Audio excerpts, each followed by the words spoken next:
Salut mesdames et messieurs, merci encore d'être les nôtres à Top Kin Info, toujours dans le cadre de votre l'essentiel de l'actualité auquel nous allons commenter quelques points d'actualité, surtout la situation politique en République démocratique du Congo qui vraiment décourage certaines Congolais par rapport à ce qui se passe, par rapport à plusieurs déclarations, il y a différents acteurs, il y a opposition surtout, pardon, différents acteurs politiques, il y a Mokanabiso et surtout dans il y a Union Sacrée, ce qui se passe dans la Union Sacrée, les politiques oublient ce qui est l'essentiel en Mokanabiso, mais ils se focalisent dans Marambotali, poste ministériel, positionnement politique pour que soit poste politique en Mokanabiso et Congo. Il faut toujours continuer, il y a aussi la guerre, il y a poste politique aussi longtemps que le Congo ils ont menacé le Congo, le complot, il y a RDC et comme Nene, ils ont sous il y a boss, il y a Mamate. Et voilà, mesdames et messieurs, nous allons prendre quelques points d'actualité. Premier point, nous allons parler sur l'hypocrisie. Voilà. Tout ça, au nom du Koloba, c'est de l'hypocrisie et les traîtres. Dans l'union sacrée, peu autour du chef de l'État. Par rapport à ce qui se passe en République démocratique du Congo. La situation de l'Est est comme compliquée. Comment les M23, les RDF, va récupérer Nyanzale, va récupérer quelques localités dans Rutshuru. Qu'est-ce qui s'est passé réellement? C'était quoi au juste? C'est grave, la réalité de Zolanda. Ce n'est plus un secret. La République a signé, la République démocratique du Congo a signé les accords avec la Russie. Dévoilés par le gouvernement russe, les accords militaires dans tous les domaines. Voilà le Congo. Voilà là où les Congolais vont causer. Ces accords et ça la n'a reçu. Par rapport à l'hypocrisie de la communauté internationale et les États-Unis. Maintenant, le danger de cet accord par rapport à la situation de guerre. Et voilà la raison pour laquelle il s'agit que non, guerre aussi matamakasi. Mesdames et messieurs, Tokolo Belayango, au cours de ces numéros de l'essentiel de l'actualité. Voilà, nous avons parlé, pour bien attaquer les traîtres au sommet de l'État, les traîtres autour du pouvoir. Il y a Félix Tshisekedi.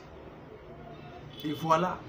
Donc, moi, non, les députés, Bolongwana, un groupe armé. Ils ont qui a 20. Mais,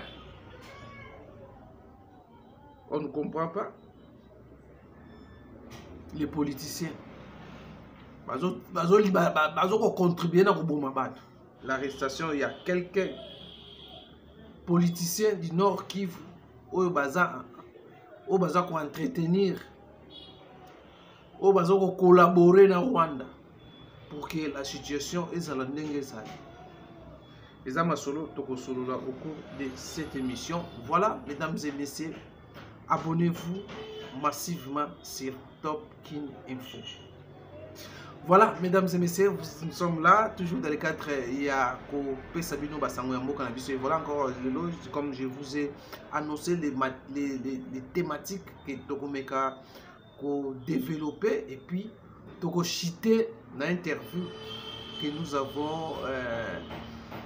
nous avons fait, je crois, il y a 2 jours passés avec Kolebantu Oyo.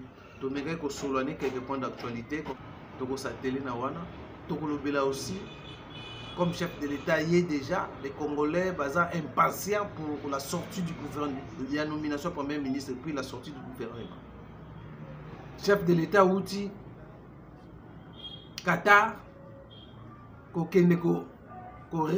harmoniser les accords. Ba protocole d'accord ba signé en 2022. Il est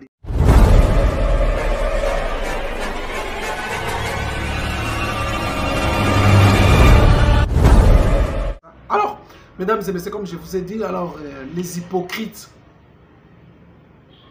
et les traîtres au bazo pour entourer chef de l'État. Je vais vous laisser quelques vidéos. Avant tout, nous quelques vidéos. Maintenant, bolanda, nan boyo to mekana ko commenter quand même ce qui se passe en Mboka na biso. Tozo que nebe élection ba gouverneur. Le kaboli union sari comme ko kabwana. To ki guerre ezali entre bandeko ya Bahati. Membre ya parti politique à Bahati. Na ya INC ya Vital Kamerhe. Oh, Vital Kamerhe azalaki na Belgique, il y a déjà lobby aussi. Vital Kamerhe il est à Kinshasa. Guerre et Koti. Côté au caméra menacé, Bahati boy. Bazo ko toujours comprendre. La raison, toujours le bac non, l'hypocrisie na bactère politique face à Félix Tshisekedi. Bazo ko sa Félix Tshisekedi. Na ko yoka o ezakolo. Tolanda ki Didier Kamerhe, le petit frère à Kamerhe, ndenge alingako za la candidat na Sud Kivu, candidat gouverneur. Comment va retirer la candidature na ye? Il a fait sortir des choses. Oyo, la sécurité, service à sécurité, il fallait interpeller. Alors, bah, makambo ya lobaki. Certaines ont une union sacrée. Ils sont membres d'un parti politique. Oh, il y a des non. Pendant que ils travaillent dans le gouvernement, ils ont une union sacrée. Ils ont un pouvoir. Ils ont un poste. Mais ils ont un sala, courbat,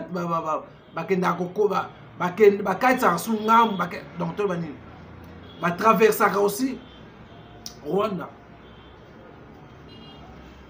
Pour faire des courbettes dans Paul Kagame. C'était grave que la justice devait se saisir, la sécurité, ou l'ANR devait, agence de renseignement, il fallait se saisir et pas un mouton. Donc, il y a certaines choses qui se disent dans les politiciens, ils négligent rien. Et voilà. Ezaki grave ba propos wana o lelo ba misusu na tina no video boyo ka ndeko ya AFDC lekaki na chaîne ya notre confrère Peter Chan. Députés provinciaux. L'UNC en a 11 et l'UDPS en a 11. Le principe est tel quel, l'AFDC doit gérer le gouverneur, être gouverneur, le vice-gouverneur à l'UNC et ainsi de suite. Vital Kamerhe s'obstine à ne pas lâcher du lest. Pour lui, c'est soit il gère la province du Sud Kivu, soit les KO. Dans une réunion, à l'issue de laquelle j'ai appris des choses, Vital Kamerhe dit, si je ne gère pas la province du Sud Kivu, si je ne gère pas, écoutez ce qu'il a dit, si je ne gère pas la province du Sud Kivu, évidemment, Bukavu va tomber même avant Goma. Vous avez entendu de vos propres oreilles, Vital Kamerhe. Les gens m'ont apporté les informations. Les gens m'ont apporté ces informations. Je les mets à la place publique pour que les services de renseignement enquêtent, évidemment. Vital Kamerhe a promis. Si je ne gère pas la province du Sud Kivu, Bukavu tombera avant Goma. Et il y a même son frère Didier, celui qui a été... Pas les pacificateurs, tenir un discours pareil. Voilà ce qu'a dit son neveu. Son neveu dit ceci. Il y a des politiciens congolais, vous ne connaissez pas ce qui se passe dans des partis politiques. Il y a des politiciens congolais qui crient le jour l'agression rwandaise. Mais la nuit, ils apportent des présents à Paul Kagame. Qui est allé avec les vaches au Rwanda? Vous avez la réponse. Donc, partant de tous ces éléments, vous pensez que Kamerhe ne sera pas un bon premier ministre? Loyauté dans un pays sérieux. On a besoin de la compétence. Sans loyauté, vous voulez me dire que la compétence précède la loyauté? Non. C'est la loyauté. Les gens doivent être loyaux vis-à-vis de la République.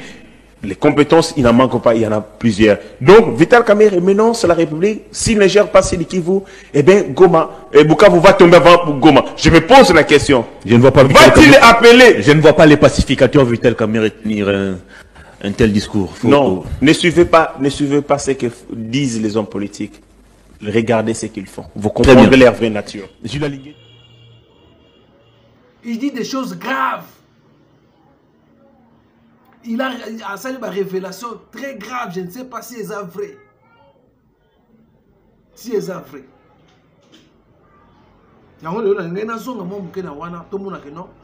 Le chef de l'État a entouré dans hypocrite.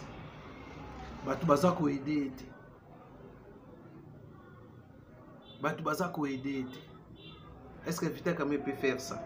Et la raison pour laquelle, au moment polémique, et Bandiko Bima, voilà, je suis ça bangombe na mariage ya James Kabarebe. Après ça qui cadeau à bangombe. Azana bisoté. C'est grave. Alors s'il s'avérait que c'est vrai, c'est la justice qui devait, pardon, le service des renseignements, il faut enquêter sur ça.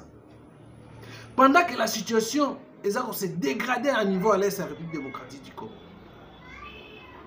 Au demande qui dernièrement, la puissance est armée. Au babi que notre rozon a sous-simate. Mais,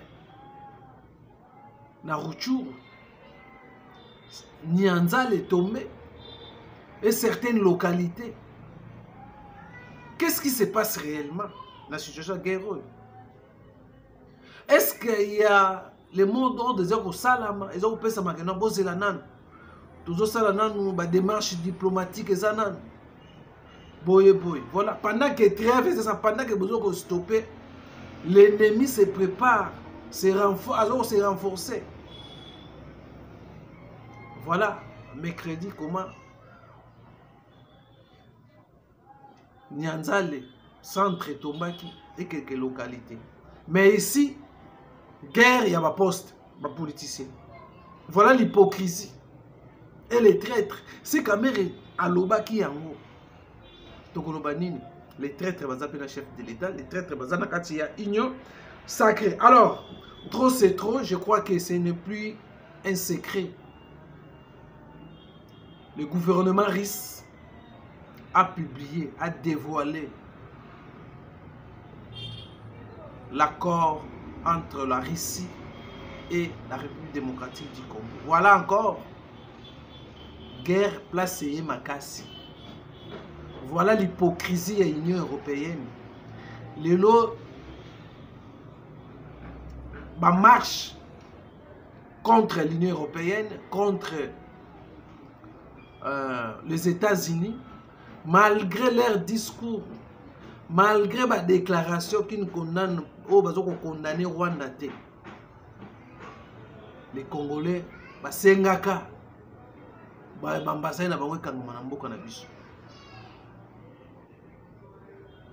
et voilà aujourd'hui, sous ces araki, que non, les chefs de l'État qui ont négocié avec le soutien de la Russie. Pour les Occidentaux, il y a un partenaire, il y a double jeu. Malgré des marches, il y a une délégation de députés pour dénoncer les accords Union européenne-Rwanda. Mais, malgré leur hypocrisie, makambu balobela ki ba député balobaki.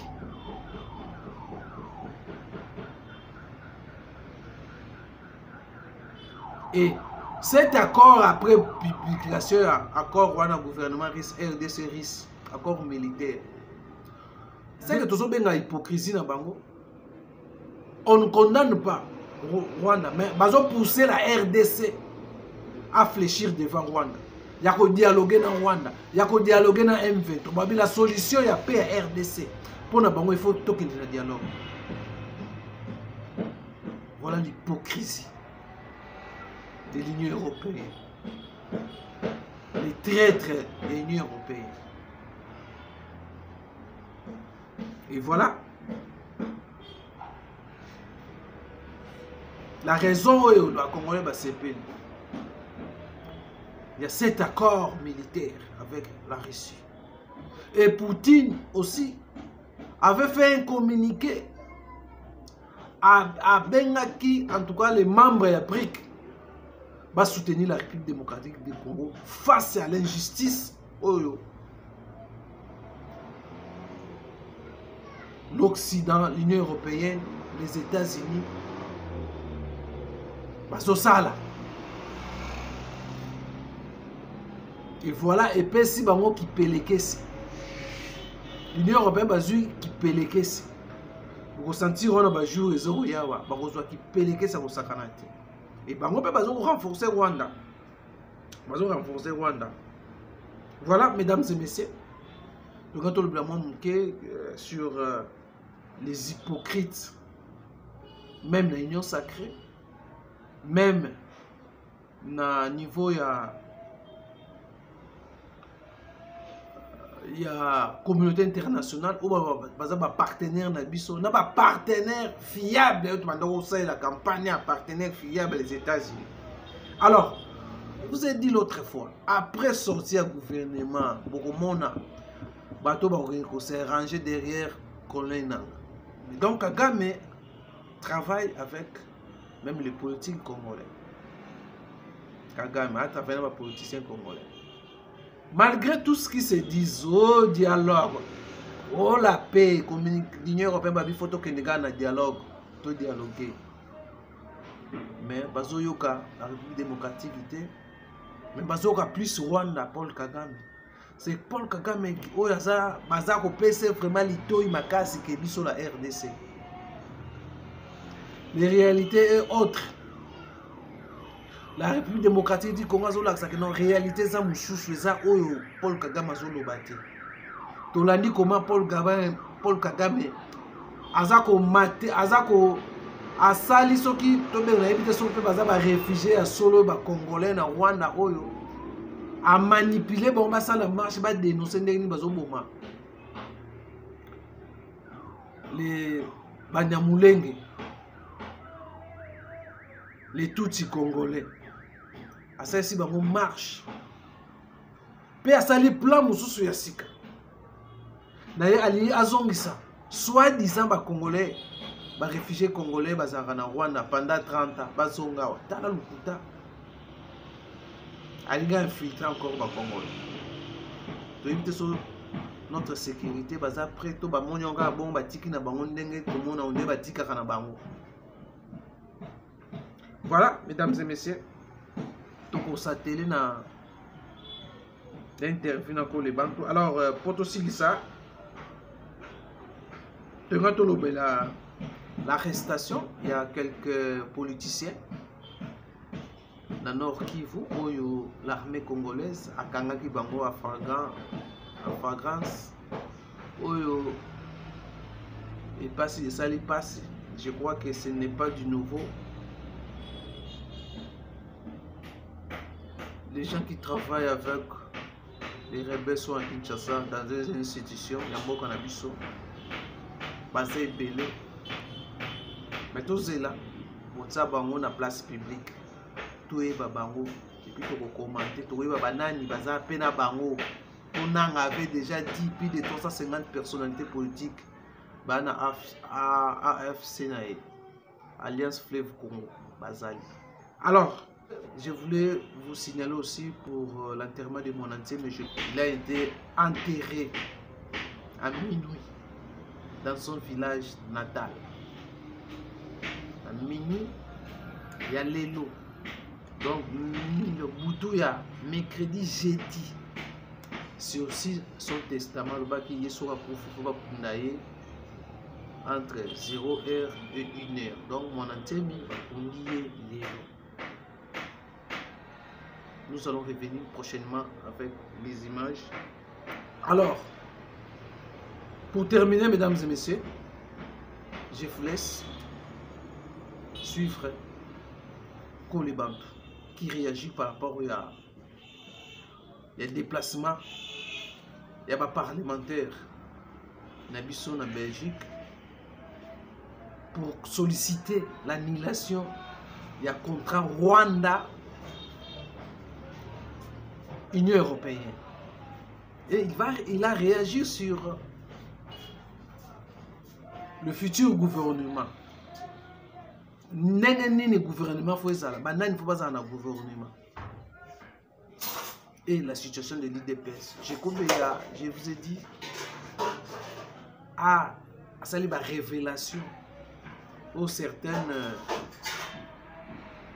journaux sous commun international, les régimes, il a fait ce qu'il dit, ils ont plongé dans carré minier. Bossani l'importance à Congo. Bossani c'est qui traverse la République démocratique du Congo.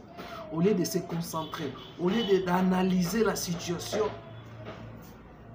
où ça aggravé le niveau de la République démocratique du Congo. Mais dans la guerre, le carré minier, le minéré, le nini, on a besoin de l'essentiel pour conserver aussi leur pouvoir. Tout le monde communiqué à Seni ou à mettre en garde dans les candidats gouverneur ou bien déjà au corrompre. La corruption ça déjà bandit déjà au corrompre. Il y a certains mouvements proposant qui le chef de l'État a nommé commissaire général dans chaque province pour éviter où est au monde. Même dans Kinshasa, il y a guerre, il y a gouverneur qui a succédé Chantini Ngobila. Guerre dans Kinshasa. Qui va succéder Chantini Ngobila? Qui va succéder Chantini Ngobila? Voilà, mesdames et messieurs. Pour terminer, je vous laisse suivre Kole Bantu. Suivez. Voilà, bonjour Président Kole. Bonjour Ousmane Bembe. Voilà, alors nous revenons encore sur le point saillant de l'actualité. Nous avons tous les réactions par rapport à la délégation parlementaire il y a Bisso à Congo, au Belgique, pour plaider sur la situation sécuritaire à l'est de la République démocratique du Congo. Merci Ndeko Ousmane. D'abord, je tiens à remercier l'initiateur de cette mission. J'avais vu un déplacement à Bango, un déplacement diplomatique et coïncida qui juste par rapport à l'accord qui a signé entre l'Union européenne et le Rwanda. Et Sengela qui est à niveau na Bango en tant que parlement d'une république. Pour que s'imprégner dans la situation parce que vous savez que la Belgique c'est le siège de l'Union européenne. Comment la Belgique qui nous a colonisé peut tolérer ce genre de choses, un pays qui ne regorge pas les minéraux stratégiques et bango bandima bakende kosigner na bango accord en lolengi wana ezaki une façon de trahison.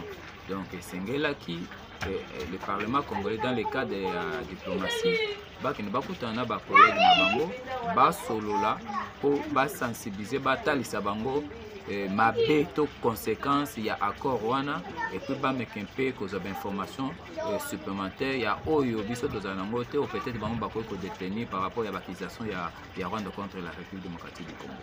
Mais j'ai été content, ils ont fait ce travail selon Eliezer Tango qui est le parlementaire il y a RDC il y a Lobaki que selon le Belge et le Rwanda à côté de la mitou na bango que la RDC ezali koboma le peuple Tutsi, les minorités Tutsi na kati na bango.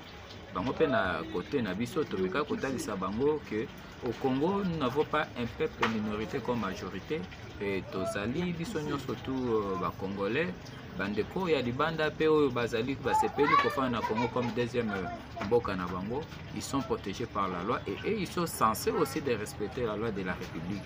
Il y a que ba oyo ba ko déraper ba oba bima ben civique ba ko boya koto ça et ba ko s'apprendre na mibeko ya Congo et ça na rapporté na oyo Kagame aza ko avancer comme quoi que non baza ko boma ba tuti ba minorité et tout non. Donc ce débat, c'était un voyage plutôt où ils allaient qui vraiment productif. Je tiens à féliciter nos parlementaires. Voilà, alors c'était pas une façon de ça l'Assemblée parce que la Belgique d'abord maîtrise mieux la situation. La République démocratique dit que c'était au monde qui va jouer double chez la situation. On a même des députés européennes qui défendaient défendre la situation, il y a une sécurité République démocratique du Congo. Parce qu'il y a des éléments par rapport à leur qualification au mais il y a eu des débat autour de la situation de l'Est République démocratique dans le Parlement de l'Union européenne. Les AGT la complicité. Ousmane, nous savons très bien que l'Union européenne base à la sincérité vis-à-vis de la mission. Et la Belgique fait partie de l'Union. La Belgique fait partie de Yamboka Oyo, les lots qui va lobby un monde de Koyoka. Tu as vu que Maramsou Yaka Namboka Nabiso, Babguerre, Bani, la Belgique, il y en a aussi pour quelque chose. Mais ce qui est important, ezali ke délégation na biso ya ba parlementaire ekende ekanga miyibi na maboko parce que moyibi bakanga na maboko ezelo ko bango basa tout en sachant que ils sont pas sincères envers nous mais il faut que comme bango ko talisa bango oyo biso tozali ko danger oyo biso tozali ko courir vis-à-vis ya corona pe koyoka bango nini baza ko kanisa. C'est ce qu'ils ont fait. Hypocrisie na bango ou bien sincérité na bango ils ont dépendre de l'attitude de Nabiso, ceux qui se comportent mal pour que et nuire bisoté. Mais au moins il faut faire le travail au Bango Basala qui c'est un travail de titan. On a fait citer Bango. Voilà. Alors prenons des impôts de retour sur polémique autour il y a un candidat gouverneur il y a Ville Kinshasa tout le monde l'IDPS qui devait présenter un candidat. Il y a IDPS valable mais on ne comprend pas.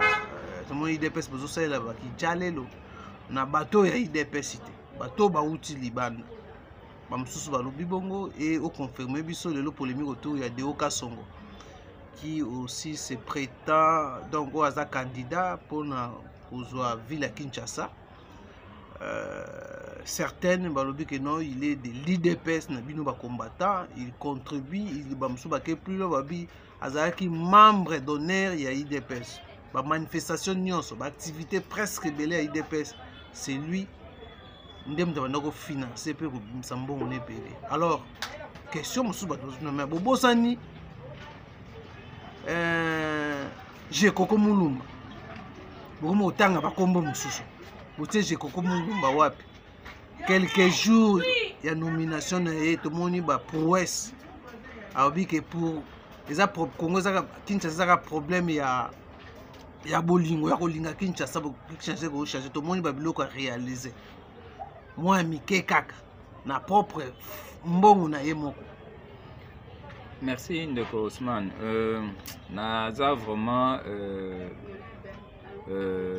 na mawa pe na regret pour na partie na biso.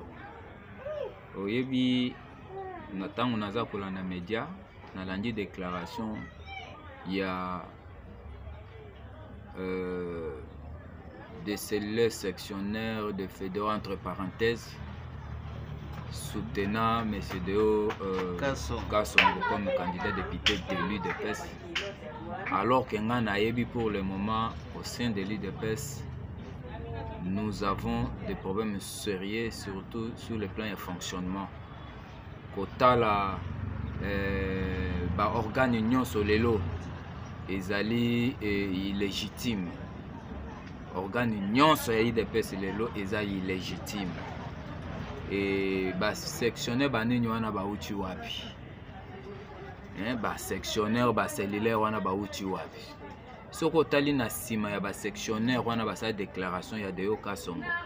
Il y a des cadres entre parenthèses de l'IDPS oyo basi ba occuper ba fonction qui veulent avoir leurs hommes dans les institutions pour que ba continuer à sucer le miel. Et pour eux, ce n'est pas la vision qui compte. Les alliés vont continuer à sucer le miel. L'IDPS procédure, il y a continué à battre dans une institution, les alliés vont utiliser. Normalement, pour le moment, pour que l'IDPS ait une institution, première chose, c'est que les ont un ordre dans l'IDPS. Les ont réhabiliter la légalité dans la légalité, c'est-à-dire tous les organes comme légal. Dédoublement, combattant à combattant, même fédération, même section, et non des fédérations où ils allaient à Kokabwana, des sections, des cellules où ils allaient à Kokabwana.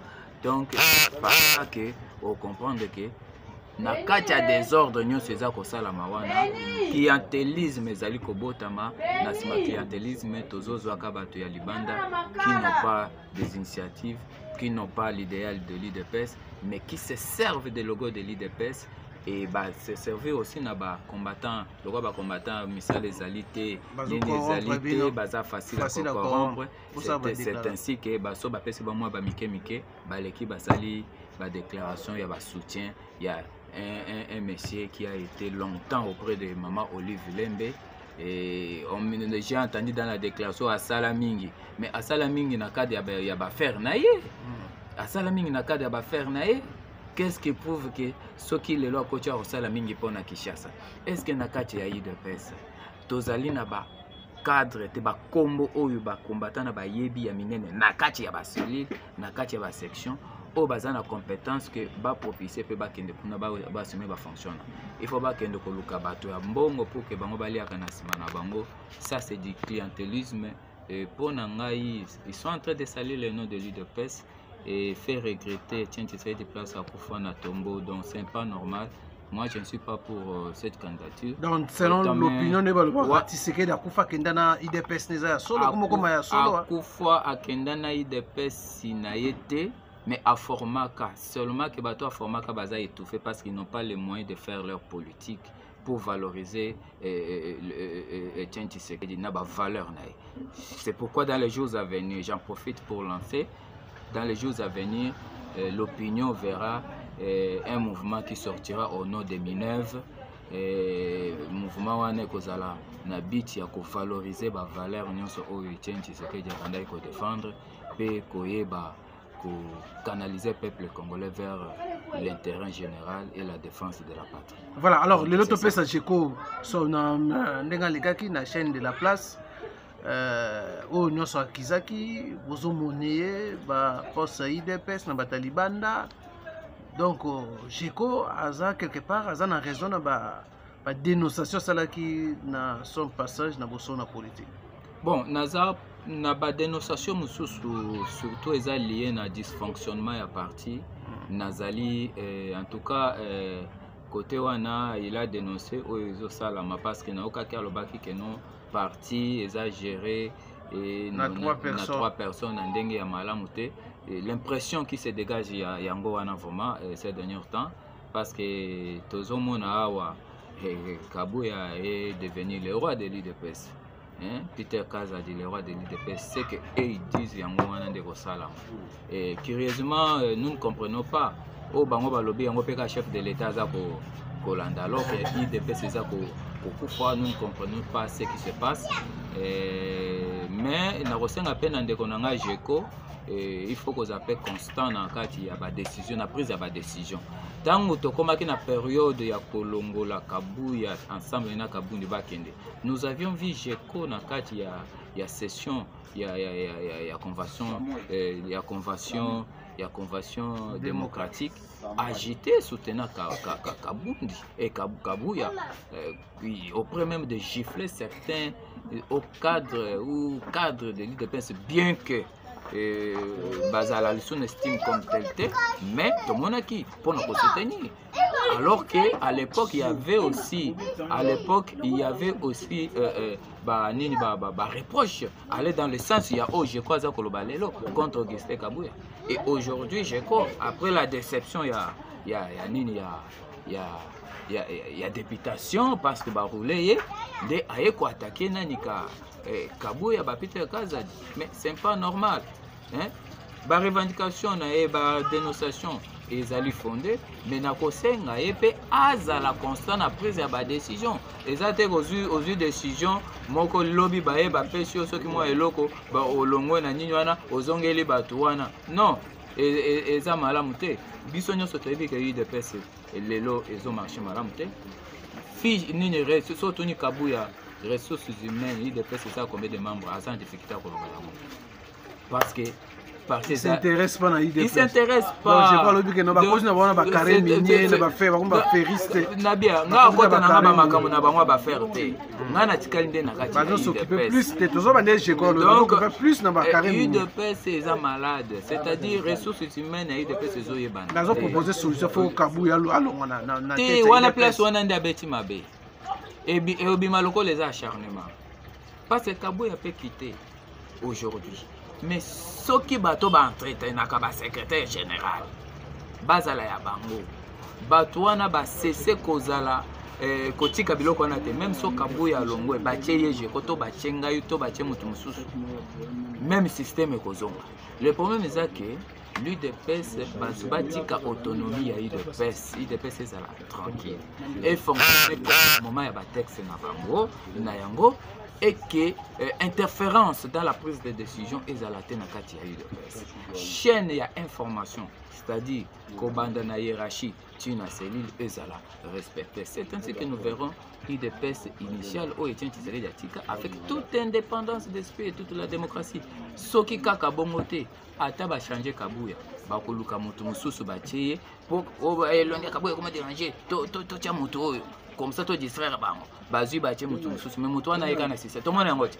Yo mutanda longo mavungu akei. Même système continue na mavungu to sepe na mavungu te. Papa balongwe Kabundi na dès premiers jours en nomination, il avait de bonnes intentions de travailler étroitement avec le président Tshisekedi comme ndenga tchakié. Mais tout le monde ba misusu ba koma ko souffler ba blanc matoi ba chanzisa e makanisi. Lelo Kabundi a travaillé ma bête Kabundi akei. Kabouya ce sont les mêmes maîtres de pensée. Oyo bazakana pour dérailler les secrétaires généraux, pas orienter parti vers un parti de business. Alors que Tshisekedi Atika qui est un parti de business, mais un parti politique qui doit répondre aux attentes et aux besoins du peuple congolais. C'est ça l'essence de l'UDPS. Oyo Samalelo, c'est différent. Regardez comment les combattants sont en train de déambuler na Katiani. Ils sont humiliés dans leur famille, dans l'opinion, ils sont humiliés. Les combattants Valère Eza du Sosoté. Ata lobi lelo na nyawoyoka ba mona omoni ndebi belba ke no conseil propre ezala na efete nde lelo conseil ya combattre za efete na kati ba famille tout simplement pour nini bobunda tala bozana eloko ngote bozani tala exemple omona Kabouya te baninga ozomona te Peter Kazadi baninga tout ça c'est quoi? C'est parce que ils ont étouffé les combattants. Et aujourd'hui, les combattants Bakoma lelo, combattants na valeur pas na bango, ceux qui a répondre à un adversaire. Boya matinée politique, boya conférence de presse, boya meeting. C'est par rapport à la politique naïe. Alex Abanke. Yango monanga mutuloko langa, ba matinée politique babylon na kendate parce que n'oublie pas je suis aussi cadre du parti, j'ai été nommé depuis membre du comité fédéral. Donc je ne suis pas n'importe qui au bagoy ko manipuler. Malgré banzana biso babulon de bapimela biso tondima ba sentir kangama. Mais toto mena ba buso bate na papier jeté o ezanga mutuna makolo. Tozo senga kaka na président de la République. Na ebi que vous avez un mot. Donc yo apotissé biso peut ba potinga pe na potissé. Je comprends ce qui se passe. Vous avez un mot de dire que UDPS ezonga na nzela, congrès ya sérieux et quota ba organe ezonga ba prise ya décision ezala na interférence té pe tokei UDPS ezonga nde toza zelande yango babiloko ya kolokotaka bato libanda au nom de l'UDPS comme ministre au nom de wana ezali clientélisme biloko wana nde eza kobebisa image na biso pe etani combat na biso comme membre de l'UDPS et Etienne Tshisekedi azozala format vilipendé. Donc ça, nous ne serons pas contents. Oui, les rumeurs circulent autour, il y a retour, il y a Moubake. Nakata IDPS, nous sommes vus aux côtés du chef de l'État. C'est quoi au juste? Non, retour, il y a Moubake Nakata IDPS, non, peut-être Moubake comme Congolais, l'ancien président du comité de l'IDPS, comité national de l'IDPS, qui était le parlement de l'IDPS. Il a aussi des valeurs. Ces valeurs peuvent aussi profiter pour Namboka Nabiso, ceux qui président le Biazoya travailler soit comme Premier ministre, soit comme ministre des Affaires étrangères, comme ministre intérieur. C'est pas grave. Tokoki copie mais là était Moubake est intelligent, Moubake a la constance, peut-être la frustration. Mais sous son agage, il y a pas parce qu'il faut qu'on se le dise, bah te belé bah quitter il dépêche pas pour la frustration. Ben justice moi il y a cessé banda que c'est passé. Donc on a besoin de position là. Mais ce qui les lois a bien travaillé. C'est pas grave, pourquoi je vais en faire problème. Bah au couteau ya o ba misusu kutu ba kenda kana Moubake ngo ba ya ba travailler tout le monde ba selo ba landa Moubake tant que ya ke il de perspective. Ba ya ba kuma ba ministre intérieur tout le monde appelle mo ba ça te même ba kuma quand même. Et bon ce Moubake mo ba ya bien travailler. Pourquoi on a obtenu une rigueur? Nous avons besoin de tous les Congolais. Le peuple de l'État, apparemment, Azam va conflicter. Hein? Il travaille même avec les diables. Il travaille, raison pour laquelle face à la population, c'est 73%. Raison pour laquelle Atindi Kabuya qui ne bandela musala na ya Atinda Kiwana. C'est que Kabuya quelque part, nango tango azosa musala comme qui place au chef de l'État pendant visiter. Ndo mona bino kendo réfère yango. Après ba directive mususu ya sika. Ce n'est pas que nous ezamabe non. Chef de l'État aza papa batunyoso. Azaka papa ya IDPS. Il est le chef de l'État, il n'est pas seulement le président de l'IDPS. Voilà, merci. Merci.